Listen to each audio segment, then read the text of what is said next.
అయితే కుమ్మెర జాతర జరిగింది సార్.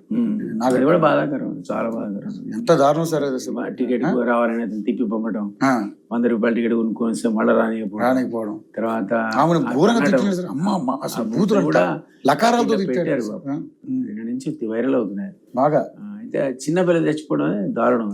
అందులో ఆయన రెడ్డి చూడు కర్మకి పైగా అడిగితే నాకు రేవంత్ రెడ్డి తెలుసు మా చుట్టూ అన్నట్టుగా మాట్లాడే రెడ్డి ఉంటే బీరకాయ పీచ ఇక్కడ ఉంటే ఉండొచ్చు. కానీ ఇప్పుడు అతను మరి దళితుడు కదా, నువ్వు తనడం ఏంటి అసలు దళితుడు? దాన్ని చాలా నెగటివ్ ఇంపాక్ట్ పడ్డది. చాలా తప్పు కూడా అసలు అమ్మాయిని. ఆయన ఎవరో డిఎస్పీ గారంట పాప, ఆయన ప్రెస్ మీట్ పెట్టి అక్కడ అసలు పాపే లేదని చెప్పి మాట్లాడుతుంది. అంత మూర్ఖంగా ఉన్నారు సార్ నిజంగా జనాలు. వీడియో నాకు కూడా చూసా, అమ్మాయి చిన్న అమ్మాయి కనపడుతుంది, వీళ్ళు కొట్లాడడం కూడా కనపడుతుంది, కొట్టడం.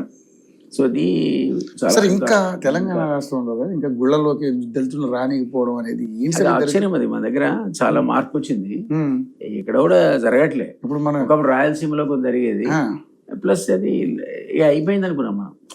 అక్కడ కూడా తగ్గింది, ఇక లేదు. అంటే అక్కడ కొంత బోర్డర్ ప్రాంతం కాబట్టి ఇంకా ఇంకా ఆ ఛాయలు ఇంకా అక్కడ ఉన్నాయంటారు. ఇంకా ఉన్నాయి, అదే చెప్తున్నాను. ఆ ఇంపాక్ట్ ఇంకా ఉంది వాళ్ళ దగ్గర, ఇంకా నడుస్తుంది. అది రావద్దు, ఎట్లా ఎవడు రావద్దు అనేటువంటి రెడ్ల డామినేషన్ ఉంది కదా కమ్యూనిటీ మీద, మనం అనలేం. కానీ బట్ ఏదేమైనా కానీ సార్ తప్పు కాదు సార్, అది కమ్యూనిటీ డామినేషన్ కూడా రావద్దని కొన్ని చోట్ల ఆపడం, దాని మీద గొడవ లేదు. అది మీరు అన్నట్టు ఆ వాసనలు, ఇది ఆఖరికర్నూలు పక్కకే కదా, ఇక్కడ పడ్డాయో మరి. ఇక్కడ రెడ్డి గారు ఒక అన్నాడు కదా, ఏదైనా ఈ టూ మచ్. నాకు తెలిసి ఇప్పుడు అన్ని అంశాలన్నీ కూడా బీఆర్ఎస్ కు ఒక మంచి ప్లస్ అవుతున్నాయి సార్. ఇవన్నీ వాళ్ళు ఎక్కువ కేటీఆర్ ఇప్పుడు ఖమ్మం పోయింది సార్, అక్కడ హంగామా చేయడానికి. చూసాను మొన్నటిదాకా కొమ్మెరలో కూడా ఆయనే చూసాను, ఇంటర్వ్యూ చూసాను. 2 చోట్ల కూడా అందరిని తీసుకొని పోయాడు, ఎమ్మెల్యేలు ఆ ప్రాంత లీడర్లు తీసుకొని 2 ఇంటర్వ్యూలు చూసాను. అంటే వారికి అది దొరికింది అవకాశం.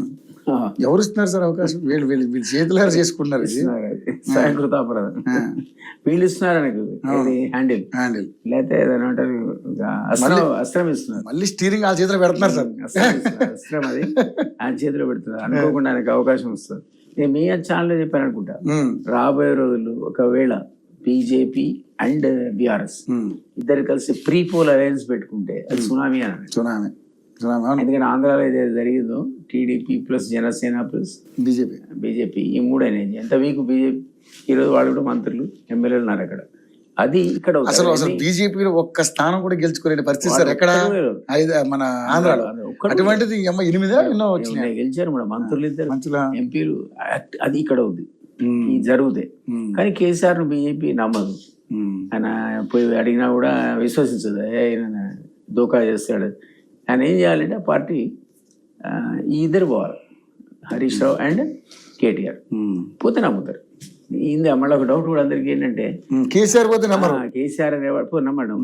కేసీఆర్ అనేవాడు జరిగి కేటీఆర్ కనుక అధికారం ఇస్తే హరీష్ వెళ్ళిపోతాడనే చర్చ అందరూ. ఇప్పటికన్నా హరీష్ రావు గారు బీజేపీలోకి వెళ్తాడనేది చర్చ ఇప్పటికే నడుస్తుంది. అందుకని ఆ కేసీఆర్ ని పక్క పెట్టాలి, ఆయన నమ్మరు కాబట్టి. వీళ్ళిద్దరు కలిసిపోవాలి బాబు, అప్పుడు నమ్ముతారు. ఒక అండర్స్టాండింగ్ రావాలి. ప్రీ పోల్ అలయన్స్ కావాలి, అలా పోస్ట్ పోల్ అలైన్ అనుకోండి, పోస్ట్ అలయన్స్ అయింది అనుకోండి, ప్రీ ముందు కాకుండా తర్వాత అయింది అనుకోండి, అప్పటికి స్ట్రక్చర్డ్ అని ముగ్గురు కూడా ఒకటి 40, ఒకటికి 25, ఒకటికి 20 వస్తాయి. అది మరి ఎవడెవడు కలిసాడో తెలియదు. ఈ అడ్వాంటేజ్ రాదు. ప్రీ పోల్లో కనుక వీళ్ళు కలిసిపోతే సునామీ అని. కాంగ్రెస్ 15 పడిపోతుంది ఆంధ్రాలో, అది జరగాలి. ఇప్పుడు వస్తుంది, వెళ్ళ ఎమర్జీ అవుతుంది. నేను కవిత కూడా ఎంత తిట్టినా దాని ఇంపాక్ట్ లేదు, మంచిదే. రాని తప్పు వాళ్ళ తప్పులు వాళ్ళు రియలైజ్ అయితే మళ్ళీ మేము తప్పులు చేయమన్నప్పుడు వెల్కమ్. సరే.